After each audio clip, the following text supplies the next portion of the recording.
Well, thank you, everybody. Thanks for joining today. My name is David Szymanski. I'm with Phoenix Business Consulting. Today's webinar is going to be called Anatomy of an Expense Report. Essentially, what we're going to do is we're going to break down the configuration into parts, step by step, so you guys can really clearly see how it's built and try to put the pieces together, how it relates to your configuration in your site of what's going on in your world. So ask questions as we go through this. A lot of folks that I see here, you've attended some of my webinars before, and as you know, it's very informal. So ask any questions that you like, and then we'll have some questions, some Q&A at the end. Before we start, though, I just want to kind of give you a little bit of an overview of what Phoenix Business Consulting does and who we are. We are a premier provider for all SAP products and consulting services. We have a very, very wide range of software products, as you can see on the screen. And we have over 250 plus customers and consultants. Phoenix Business Consulting, we typically engage with the both public sector and the commercial enterprise. And this is us. Well, we're a gold SAP partner. We have a very, very strong team in the United States and globally.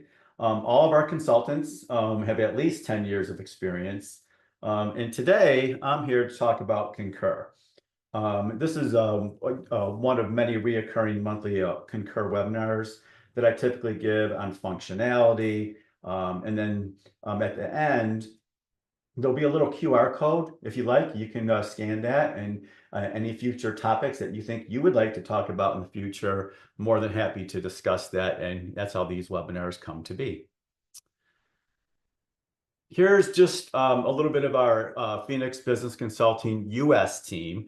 So my name is David Szymanski. I'm the Concur delivery lead. We have Dwight Yoder. He's our senior project manager based out in Seattle, Washington. And Dawn Vondrasek, she's our senior functional consultant. She's the brainchild who does all the configuration, validations, the testing, and all three of us work together as it regards to the leading, the project management, and the functional consulting of your site. One thing just to bring to mention is what's very unique is that we are all former Concur employees. I have over 15 years experience. Dwight and Dawn, they both have over 15 years experience too. So we truly understand the Concur way, the methodology behind it, what is best practices, and what's recommended. So we're very, very proud of that fact that we're actually truly Concurians, as we used to call it. So today, what we're going to talk about is a few things. I got a few PowerPoint things. I won't get PowerPoint heavy. I'll get into more of the configuration so you can see how it relates to your site. But we're going to talk about a configuration relationship diagram. Talk about organizational units and custom fields, what those are. Forms and fields is probably, I would say, 40 to 45% heavy lifting of your configuration, because there's a lot of movement there. There's a lot of changes there. There's a lot of updates and things as you go through the life cycle of your Concur configuration. And that's request, travel request, and that's actually invoice and purchase requests as well. And then we're going to look at what is the logical, that's the key word, logical order of configuration. There's not really a right or wrong way, it's based upon your business requirements, but there is a logical way to look at the system to see how it benefits you and how it all kind of comes together. So some of you may probably seen this before. This is a diagram of kind of the blueprint of your system.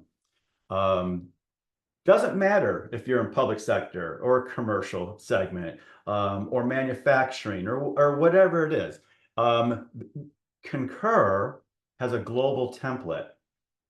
And that global template is the brainchild of how things get configured. Essentially, it's taking all the statutory requirements from all different various countries.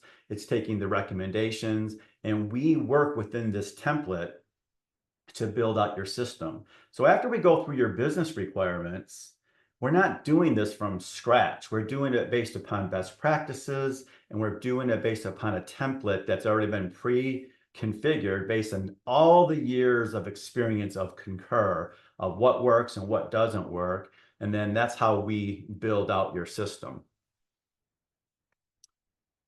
So what I want to focus on is these top level here in orange. You have a ledger, country, a group, localizations, and currency. So these five things rather, it's a one-to-one relationship with you, the user. You have to be in the system. So, you can only have one ledger attached to you. You can have multiple ledgers or a hierarchical type of a ledger, but you can only be in one ledger. You cannot be in two ledgers. So it's a one-to-one relationship. One country.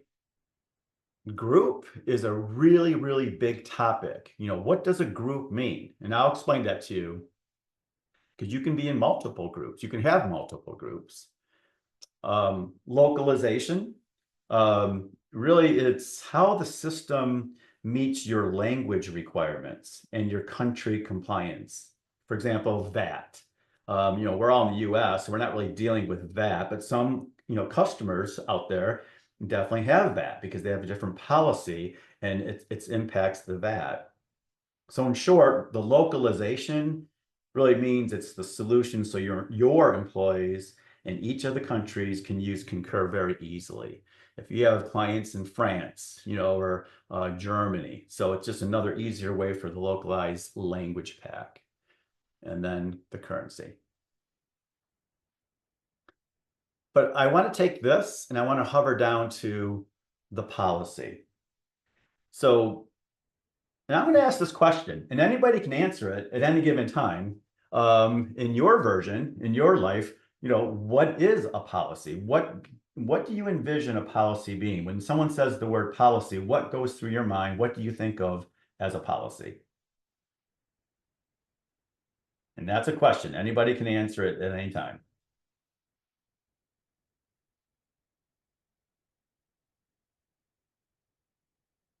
Usually policy means, or from a customer's perspective, compliance, rules, governance, adherence. You have a travel policy, right? You have an HR policy. You may have, you do have an expense policy.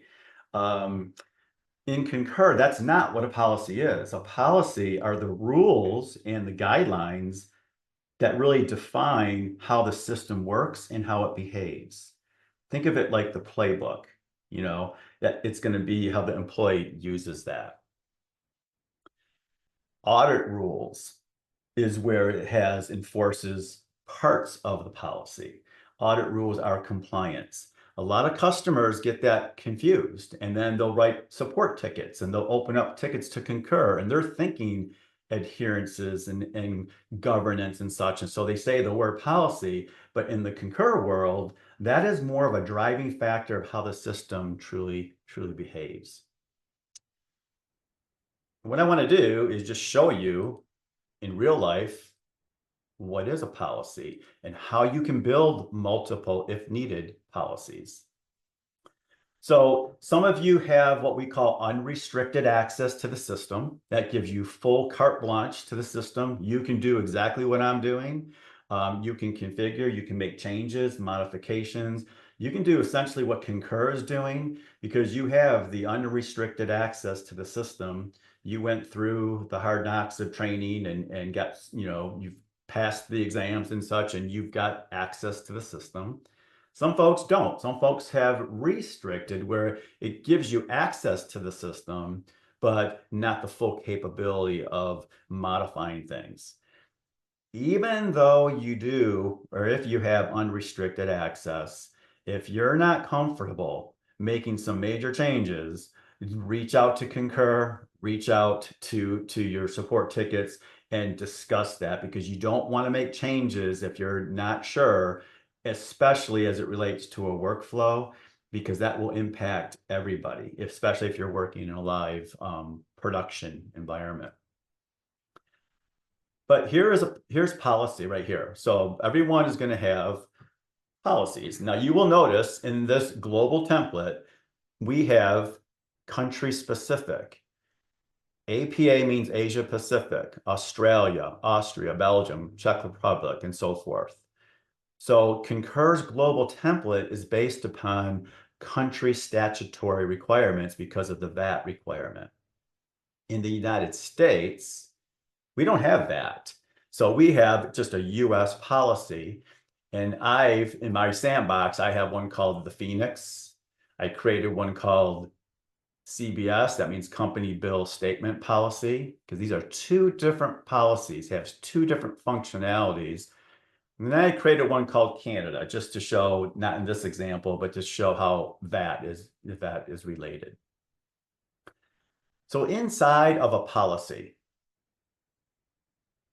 highlighting the word policy and clicking modify, this is going to show you the behavior of what this policy is doing. What is it looking for?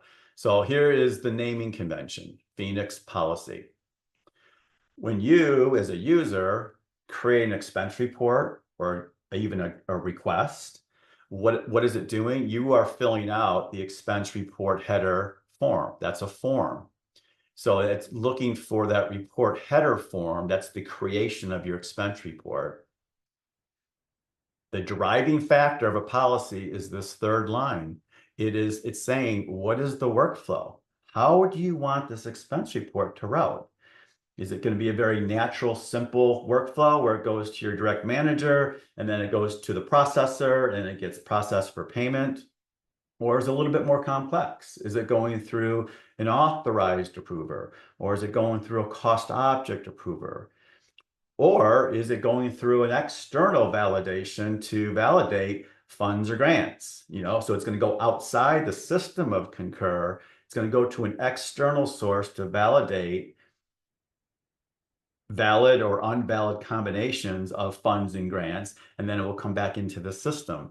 So that's a different type of workflow altogether. And then lastly, over here, and you can see it's not required. This is an optional field. Everything in red bars are required, but your allocation form is not a requirement. I would say probably 90% of clients always have an allocation form, but if this was missed, so if you have access to your system and for some reason you click none by mistake, that's how easy things can be changed, because right now your end users will never ever be able to do an allocation because it doesn't identify the form. So it just needs to make sure that the form is identified and it's an optional field. One of the other things just to make mention down below here is called the missing receipt declaration, or back in years ago, it used to be called the missing receipt affidavit. Some customers want to have that. If you don't have your receipt for whatever reason, there's a missing receipt explanation and acceptance for the approvers that you can customize the verbiage of this. If you decide you're developing patterns or trends or something like that people are using this too much, instead of building an audit rule and you want to just stop this altogether, it's a click of a button right there. And that missing receipt declaration will not even be an option for your users. So if I want that back, I just click that button. And then anytime you see any of these like little arrows with the question mark, those are what we call tool tips. And it just gives you a more of a descriptive information of what that is. And you can build those on your forms. So in other words, you're going to do an expense report header form and you want to tell your employees something about maybe a department or a project or billable or something of those lines.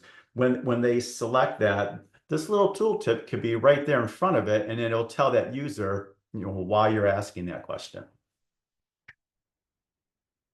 So policies are abundance. Every country will have its own. Now, Concur doesn't have every country in the world, obviously, but we have the majority of them. And so the question is, what do you do if you're going to have a country in here that's not in the global template? Does that mean, you can't do the configuration? Absolutely not. You would just take a country, Austria, any country for that matter, and copy that. And then what you're doing is you are inheriting everything about that policy. And then you can put whatever applicable, forms or whatever applicable workflow you want, because it's going to be that related. And what I mean by that too, is that in the policy over here to the right-hand side, it's called expense types. Some clients have an abundance of expense types that they just don't know what to do with anymore. And it's causing problems. They're looking at expense types that maybe were old, no one's ever using them, or you want to build new ones. So if you click into the policy here like this and come all the way here to the right and you look at all the expense types, you're going to see what's active or what's inactive. Now, this is just my consultative, probably the years of just being in the business of doing this. I like to filter this of what's active first, as you can see, and then what's inactive at the bottom. So if you had a problem, let's say this would never be the situation, but let's say dinner, you don't want to use dinner. That's a bad excuse. I'll use desk. Let's say you have an expense type called desk, and you no longer want to use that. You can just go right into the policy, just like this, click deactivate, come to the bottom right, click done. That expense type still remains, it's still in there, but it's just deactivated. So if I was to filter this now, you will see it's inactive. And if you wanted to activate it, you click here and then vice versa, just activate it. So you have a lot of power as it relates to the policies. And where the policies link together, going back to this relationship guide, is this group. Because you can see, for example, you are connected to a group. This is you, the user, you're connected to the group. This group is associated to that policy in yellow.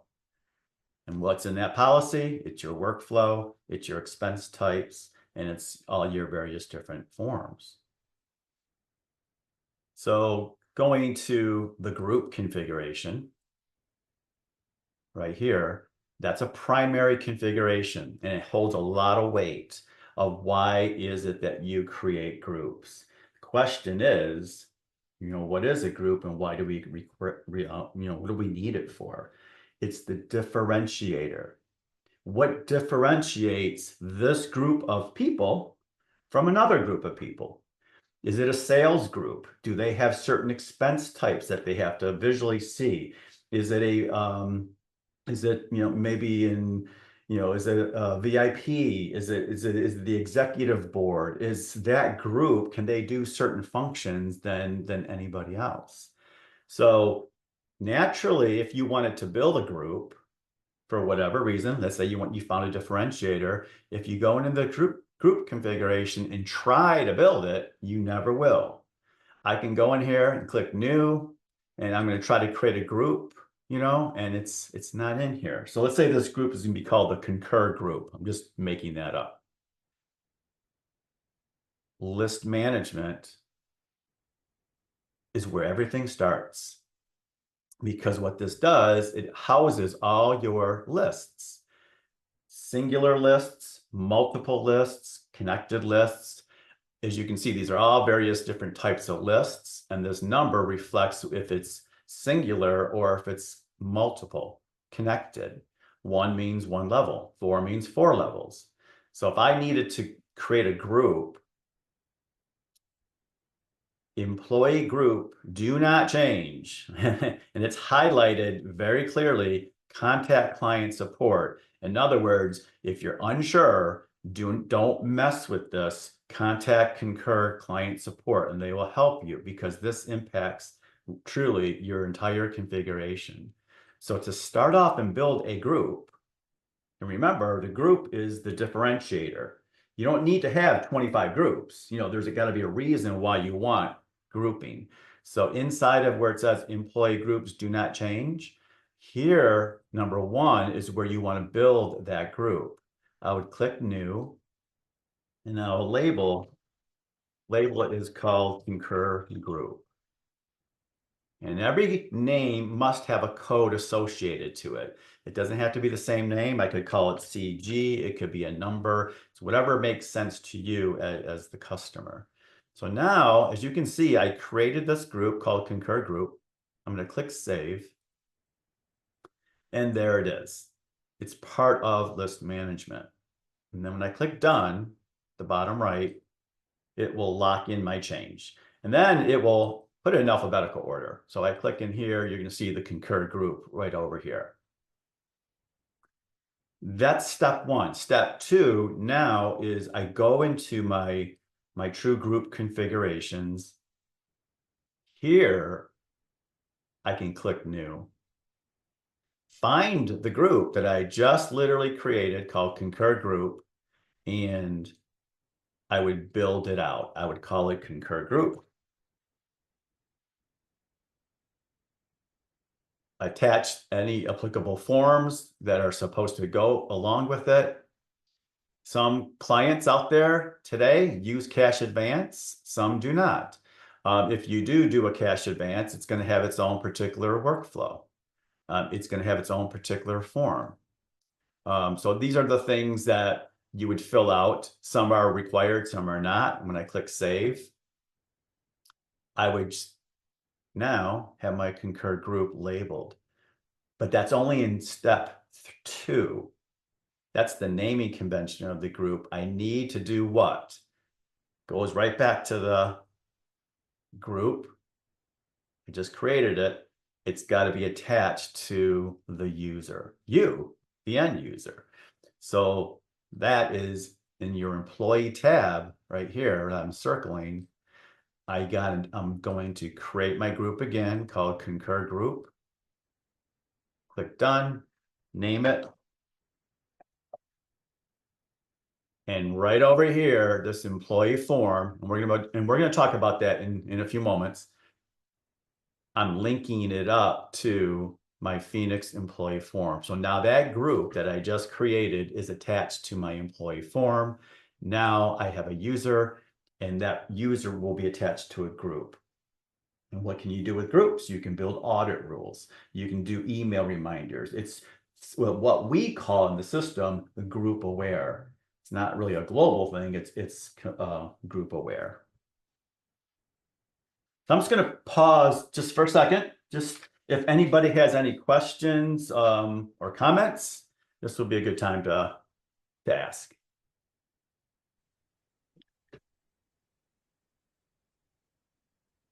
David, we did have one question here in the Q&A on that. It was, we have 12 groups and each group has its own policy with the same workflow.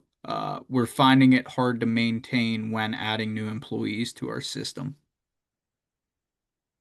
So you have multiple groups and you have multiple policies, and I can see where the maintenance could be hard with that, yes. So based on what that description is, it sounds like the main challenge is there's too many policies that you're maintaining. And since you have 12 groups, it's probably one group to one policy, but they're all sharing the same workflow. So a best practice recommendation, just from hearing that, would be to consolidate your policies where if it's possible.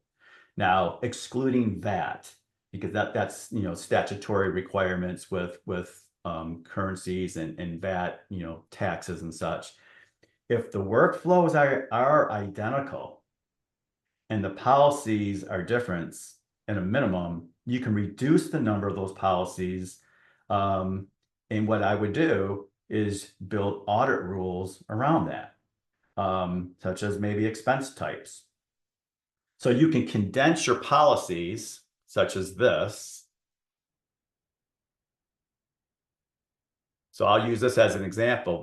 This is Canada, that's VAT, VAT, company bill statements. That's a completely different functionality than your T&E policy right here. And then we have one called sample policy. So here in this case, we have 1, 2, 3, we have 4 groups.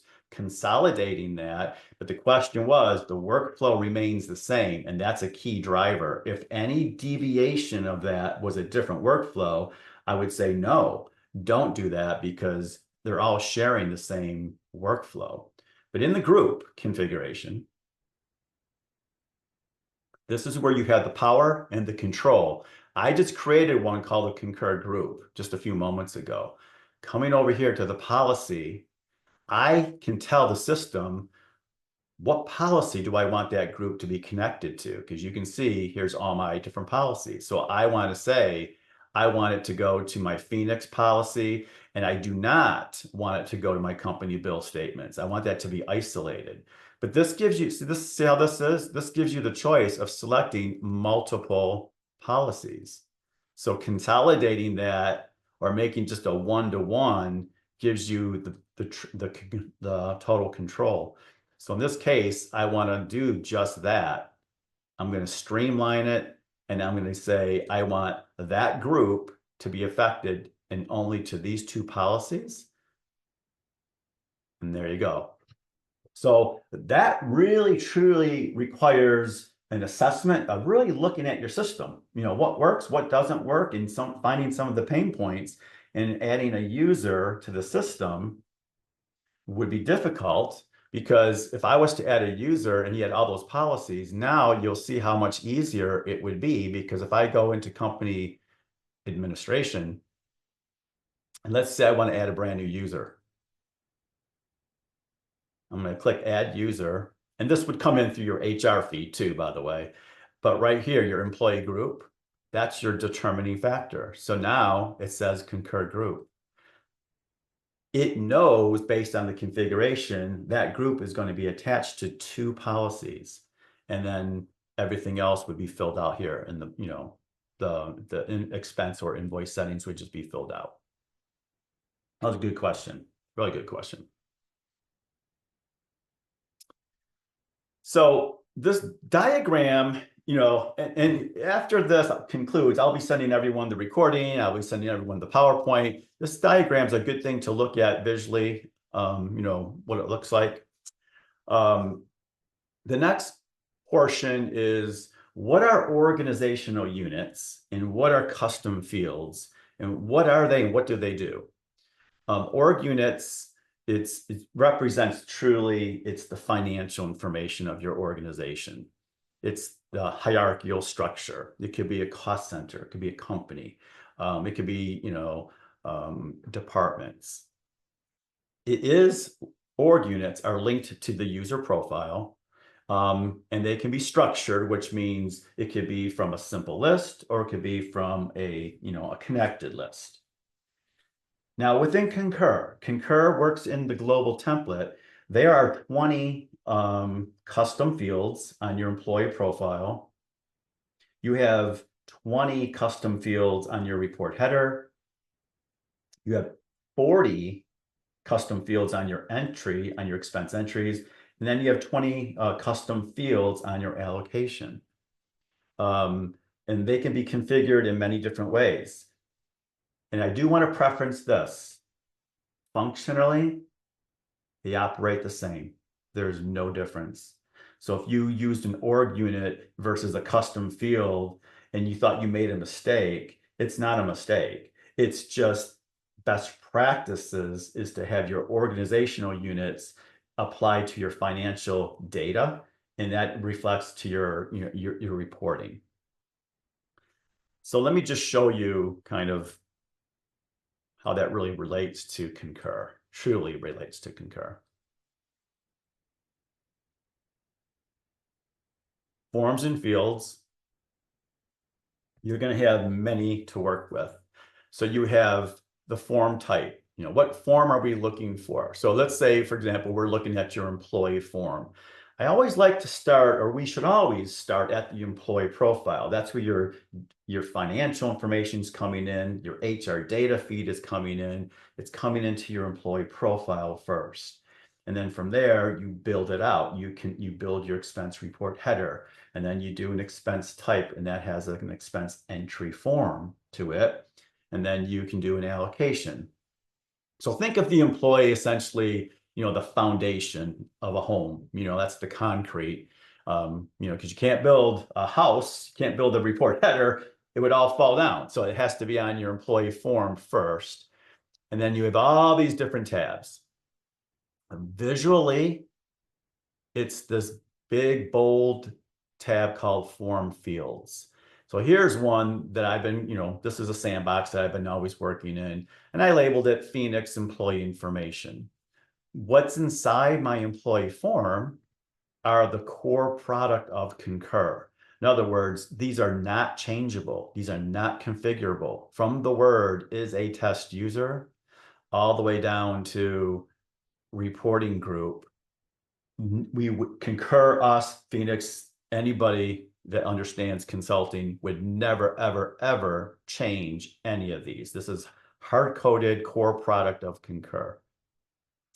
Where you make changes or modifications is in your org units, such as this, org unit 1, 2, 3, 4. Logical systems, company, cost object, code. This would be a 4-level connected list. And then we have one called department, custom number 5. Where this comes from is the fields.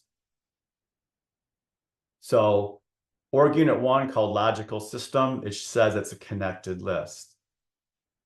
These are all the other custom fields that are applied or being used. So if I was a user, or if you are a customer and you want to put something else on your employee form, I only have custom 8 through 15 to use. And that's quite a bit. That's a lot of custom fields I can still use. Once these are gone, once you utilize all those, you cannot repurpose them. Because it impacts many, many things. It impacts audit rules. It impacts the workflow. You could have a workflow condition based upon a custom field that's on an employee profile. So repurposing something like this requires a lot of work, and definitely you don't want to do that. You would have to have Concur do that because they would have to blow out all these values to be a null value. The report header, expense report header, when you're creating your expense report header. So these are all the different forms. So here's another one called Phoenix Report Information. Same thing. From the word policy all the way down to comment, these are all hard-coded. They have a purpose behind it, core product of Concur. And these are the custom fields that I am using on this particular report header. How many do I have? Or how many do I have left to use is over here in my field section. So if we were doing a support contract for you, or if we were building your site from the beginning or adding on or something like that, and you had a request and you said, David, we need to put something on a report header. We need to put something in there, what kind of trip are you taking, or maybe a start date or an end date that you want to put in there because you want people to do their expense reports within these certain amount of dates. I would have to go inside here and never look at here. I would have to repurpose this. So I would have to see what's available. So I would take custom number 18. And this is how Concur, Phoenix, this is how we do configuration. I would take that custom number 18, and I'm going to call it, and best practice recommendation always is put that asterisk at the top, and because that just navigates it so you can filter it and see it at the top. And let's just say I'll call it, trip start date. Because we want to build audit rules, and you want to make sure that the request is between the trip start date and the trip end date. So trip start date, it will automatically default to the data type of text. That doesn't really make sense, because if I put trip start date, I can write anything I want in there because it's looking for a text value. I would use what's logical, and I would use a date. And that would give me my little calendar, and I would select my date. But as you can see, there's a boolean, which is a checkbox. Integer, whole numbers, if you ever want to put a number in there for whatever reason, if it's looking at a list, numeric, could be any number, or it goes to text. Site required or optional. I'm going to leave all this alone. And the question is, once you understand Concur and understand functionality is this information, is it copying down? No, truly it's not, because I'm asking for it at the report header. So I'm going to say, no, it's not copying down. But if it was, and I said, I want this information to copy down, and where is the source of that copy down? In other words, where do you want that information to come from? Maybe I wanted it, and this is just an example, maybe I want it to come from your travel request header, or maybe I want it to come right directly from my employee. Now, trip start date would make sense, but then now what it's doing, it's looking at the employee profile, and if there was anything in there, it would copy that value into the header. So the idea behind this is that you can configure this, is making sure that you understand the logic in which it's, which it has. And then where you can do modifications is in this second tab called Form Fields. So I'll use this, and let's say we have projects. This is on our report header. And now for some reason it's problematic. We want projects to be on there, but we don't want the employees to modify it.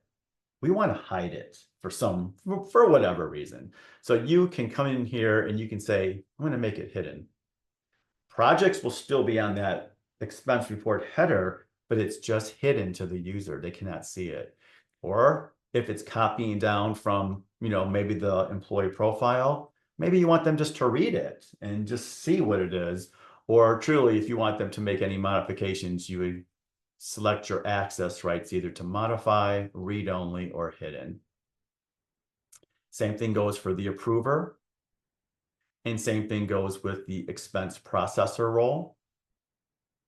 And if you notice, if you happen to have company bill statement users, same thing applies. So the beauty of Concur is it's modules. It's expense and invoice and company bill statements. You don't have to have 3 different credentials to log into the system. It's driven by the role and permission that you truly have, and then any of the modifications that you need to make inside of here. So what I suggest to everyone who has access to your system is kind of do a pulse check. Go into your system, just like I'm going in there, and see how many fields you have available. And you can label these fields. So, go into your employee profile. Label these out. Maybe put it in an Excel template or something like that you can visually see it.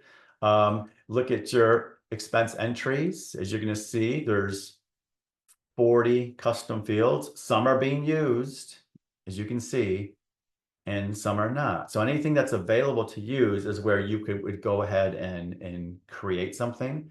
And then lastly, go into your allocation. As you can see, there's 40, or not 40, 20. There's 20 custom fields, quite a bit. So it's just a little bit of maintenance. This way, at a glance what your system has. And if you feel that you're coming up to the point of don't have any more custom fields, then that would be a good time to reach out to Concur and say, okay, I need something else, and they will work with you, because like I said, you can't purchase them. You can't get any more of them because you're working within a global template. And I can tell you just from experience, I've been, like I said before, I've been with Concur for over 15 years. I have not had one customer yet in my career with Concur ever do that, or ever some came very close, I will tell you that, but I never had to repurpose it. So very, very rarely would you have that truly happen. So this is what organizational units are, custom fields are, where they're located, and some of the access rights on what they can do and how they can be configured. And then the last thing I had on my PowerPoint to show you was the logical order of configuration. If we were to do a configuration for you, this is the order in which we would really do it. We would go into list management. We would build any applicable lists. We would identify that group in the employee groups. We would build out your forms and fields. We would go right into the groups, like I showed you earlier, to build out those groups. And then we would go into the workflow, payment type, policy, accounting administration, and expense types. This is logical. It's not right or wrong, but list management always is the number one place to go to. And we got about 15 more minutes, so we're doing really good on time. I just want to show you or discuss, workflow, because workflow is a heavy topic. There's a lot of movement going on in workflow. You'll have access to workflow, and you want to create a workflow that makes sense to you. So in other words, I created one called Phoenix One Up, meaning it's going to go to my direct manager workflow. COA means cost object approver, and then to the processor. This is nothing more than just the naming convention. No one's going to see this, but you.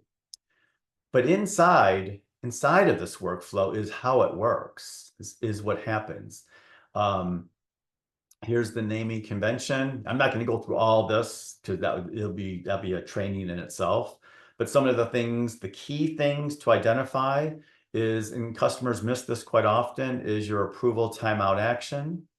What do you want the system to do? I submit my expense report. It goes to my manager. It goes to my direct manager. And then maybe it's going to go to an authorized approver or a cost object. After 10 days, and these are business days, or I'm sorry, calendar days, that includes weekends and holidays. That means if this approver sits on it for more than 10 days, then it's going to upline it and send it to the approver's approver. And it's going to do the same thing, sit there for 10 days, and it's going to keep on doing that until it reaches the highest level of your organization. This is very, very configurable. I can change that to a 5. I can change that to a 2 if I want to be really aggressive. There are some other things you can do. You can do nothing at all. That's exactly what it's going to do. It's just going to sit there until somebody does something, probably via email. Not a very good choice, but it's a choice that some clients maybe need it for whatever reason. Mostly it's sending to the approver's approver. You could skip it to the next step of the workflow. You can add a processor step, or you can even send it back to the employee.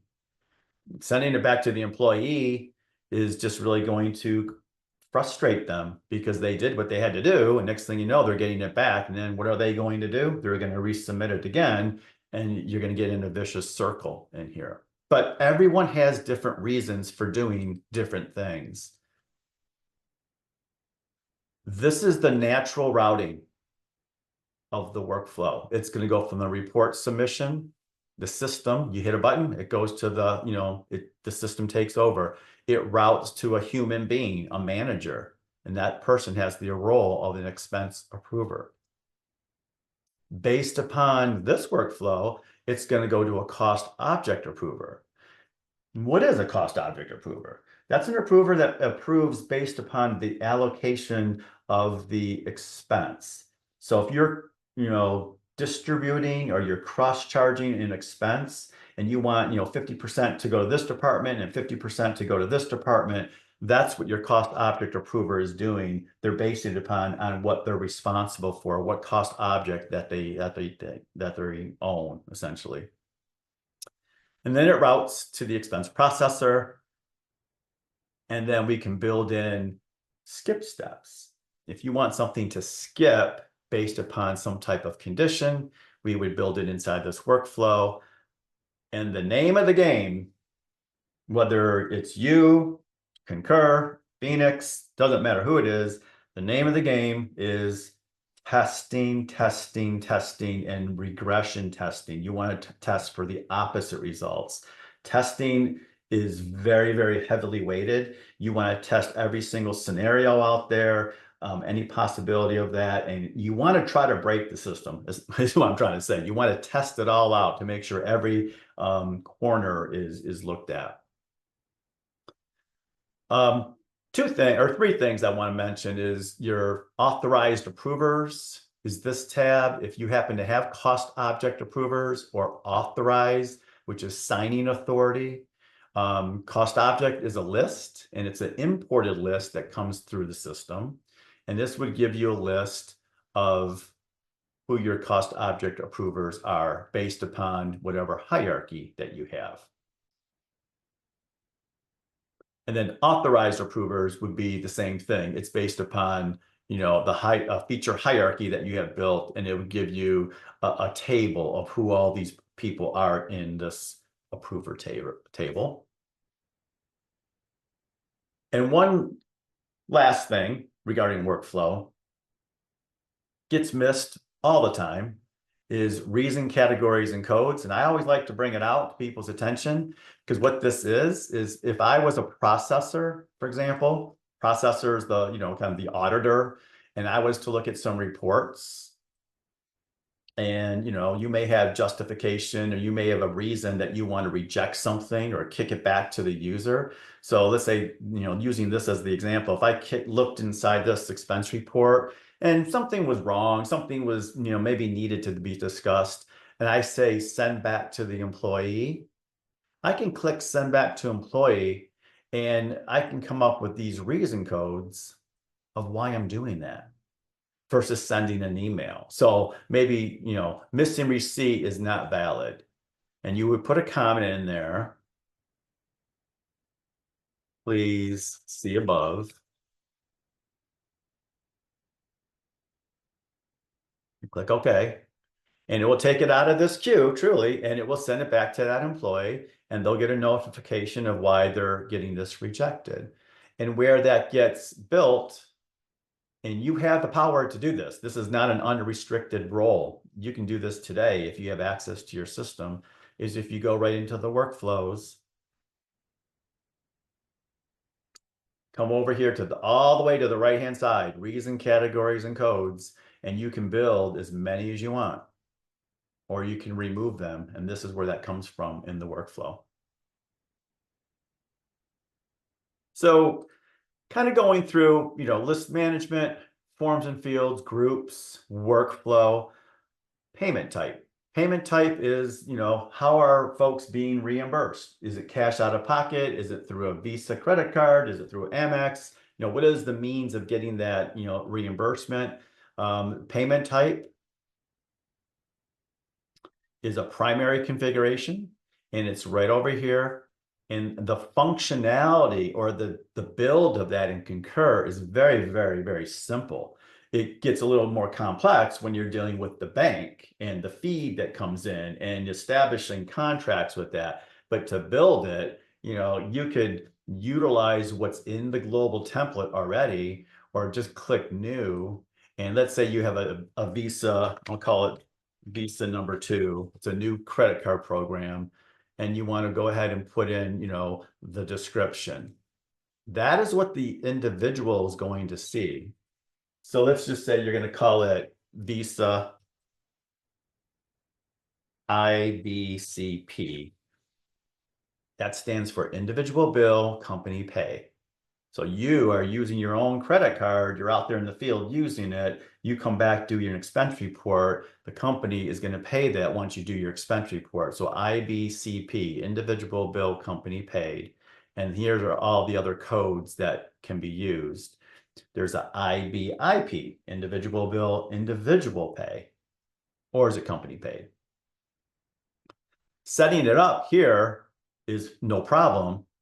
And then going back into the group, just like I showed you a little bit earlier, the groups tie, here's the Concur group, it ties to the policy. Also, it ties to the payment type. It links to the payment type. Hey, David, before you move on, we've got another question in the chat here. Someone had just asked just a minute ago, the send back to employee doesn't have to go through the workflow steps again. So I'm assuming whenever you send back, like you had just shown. It certainly does. Yes. And so it goes back to the employee. And then once they resubmit it, it will go through the exact same workflow again. You cannot reroute it to a specific area. It's got to start the whole process all over again. Yes. Mhm. I have a few other questions in the Q&A. I don't know if you wanted to get to those Yeah, let's or do it. Yeah, this is okay. perfect timing. Yeah, these are good questions. Sure. Yeah. Yeah, I guess while we were on workflow, there was another, it's just how flexible is the workflow configuration when business needs change? I guess they wrote an example in here. We had compliance rules shift mid-year for our sales group, allowing them no extra approval steps, just going directly to their manager. Very flexible and very controllable. So in that example, it's a really great example, by the way, is let's take that and let me show it to you. I like to show it to you versus just telling you. So in that example, it sounds like the salespeople are no longer having another step added. It's not necessary for it to go through whether it be a cost object or authorized approver. So yes, very easily. If you would come inside here and modify the workflow.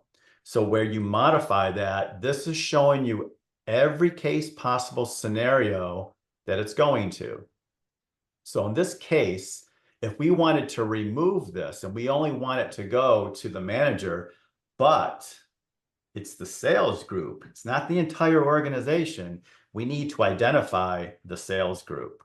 And that ties in with the group. So I'm going to take this out and just show you how simple that is. So we want to eliminate this step just for sales. So I need to click new.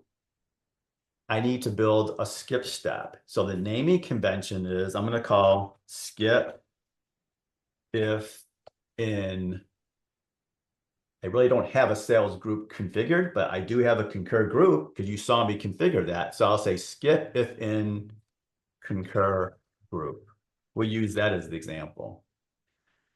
I need to identify this Concur group. So where do I identify that? Is it coming from any of these locations? It's coming from the employee profile. That's where my groups are. So if my employee and I'm looking for custom number 21, it's a hard-coded product of Concur. So I have to find custom number 21 employee group. So here's employee group equals, you can do not equals blank. So if it says equals and it's looking for employee groups, do not change, contact client support. Where did that come from? That came from list management. So now I click in there, I'm going to find my Concur group. So by me identifying that, clicking save, I'm going to skip this section, but I'm not done because that's just identifying the group. What action do I need to take? I need to come over here to the right, click new, and skip it.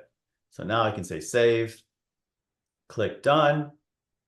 And now if I go inside this workflow, I just did exactly what you had asked. I'm skipping this based upon if they're in that group. But I would never, ever give this to a customer and say it's done. I would have to test this out and then do regression testing and test it some more and then give it to the client and say, okay, it's configured. Now go ahead and test it out. And the ultimate is the customer coming back saying, yes, it's good. No, it's not. But that gives you the flexibility and the control of the workflow. It's very easy to modify, and that applies with audit rules. You know, you can build in an audit rule in here too as well. Simple as that.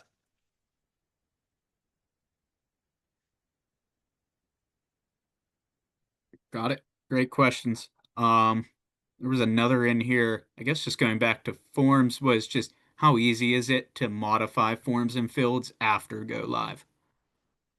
Oh, after go live. That's a very good, very good question because you want to look at post go live updates and kind of treat it like a mini project. and test and communicate that to the end users. Many customers start off, simple at a go live, and then they refine their forms and fields as they gain more experience in the system. The level of the effort really depends on the change. Configuration changes to existing fields, such as relabeling, making them optional or required, very, very straightforward. So let me just show you. If I was to make a modification in a form, a relabeling, let's say we want to come into my report header. And we know, so when someone's going to do an expense report, and maybe the word trip type, they don't want to see that, but they want to relabel that. If you're in this section, form fields, and you see trip type, that's custom number 12, and that's all hard-coded in the database, I could simply just double click in here and modify that and call it maybe trip. Not trip type, but just, trip. Or I can relabel it just like that. And then if I want to make the employee role modifiable, read, hidden, or modify, this is where you can control those access rights. So to make a relabeling of something, very simple, very easy. The access rights is right over here of who can do what. That's pretty straightforward. The building of anything, though, is in this section of fields. That's a little bit more trickier because that's where you're building and constructing it. Making modifications in the form fields, very simple. It's just, finding it, but you want to make sure you're in the right area, opening it up, and then making those necessary changes.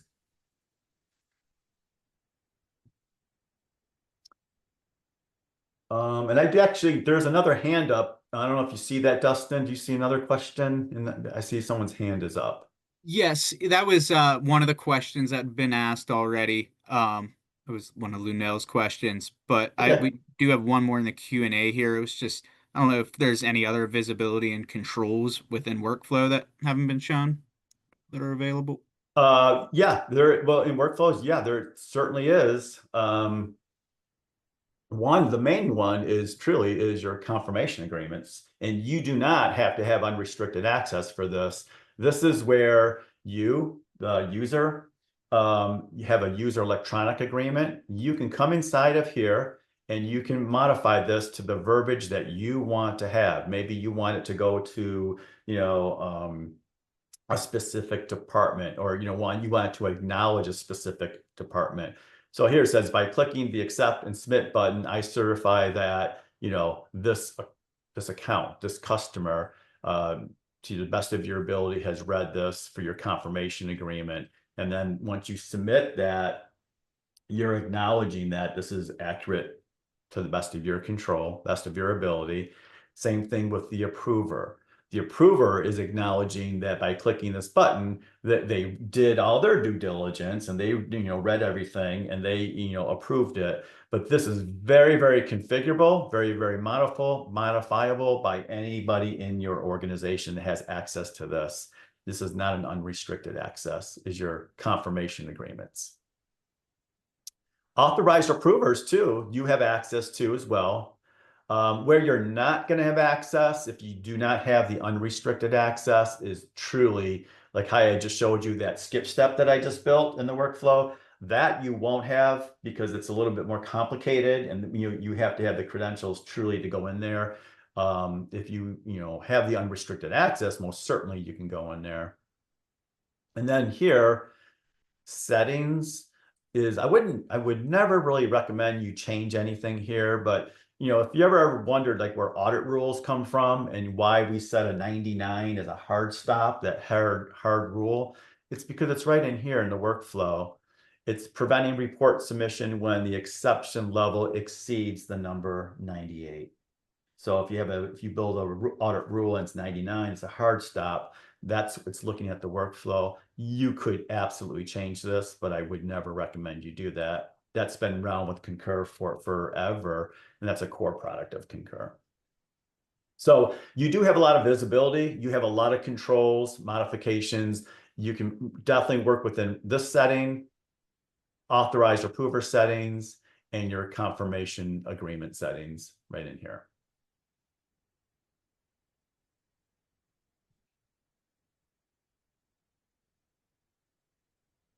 And was there anything else, Dustin? Anything, any other questions? Not seeing anything else in the Q&A, but great questions all around. Yeah. Okay. That really covers it for today. I wanted to go over, some of these touch points as how the configuration and, go back to your site and kind of think about this a little bit and see how it relates to your site. Look at your org units, look at your custom fields, see what's being utilized or not. Maybe take a look at your workflow, see what you can do and test things out. So I just wanted to show you how all the touch points of Concur, how it affects other things within the system. And policy, always remember, it's the guidelines that define how the system works. Think of it more like a playbook, and think of the audit rules are like, the referees, they're enforcing parts of that policy. Because policy is a very, very kind of a gray area. People think it's one thing, but truly it's really the driving force of what makes Concur truly work is the policy. Well, everyone, thank you for your time today. I really appreciate it. I will get a recording out to everyone and the PowerPoint presentation. And if you do have any questions, or if you don't mind, if you could, there's this QR code here to the right. If you could just scan that, just takes a couple seconds and just kind of give us your feedback of what you thought today was and any future enhancements or any future things you would like to talk about gives us a good idea of what we can present for our reoccurring webinars. Thank you again, everyone. I really appreciate your time today, and I hope you have a great day, and we will talk to you soon.